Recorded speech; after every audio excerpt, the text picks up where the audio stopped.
Ready to unlock a world of deals and manage all your Temu shopping sprees from a single device. First, make sure you have the Temu app downloaded and installed on your phone or tablet.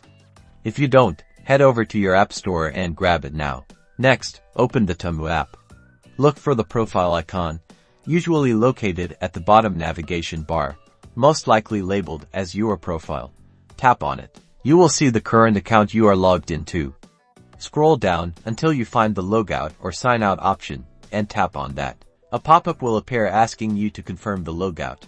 Select Yes, Logout, or whichever option confirms that you want to sign out. You'll be taken back to the login screen. Now, tap on the Sign In with Email, Phone Number option.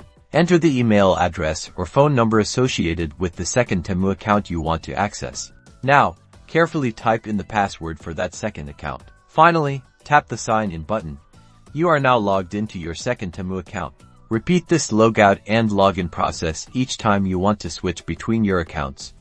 While Temu doesn't offer a multiple account login feature natively, this method allows you to effectively manage several accounts on a single device.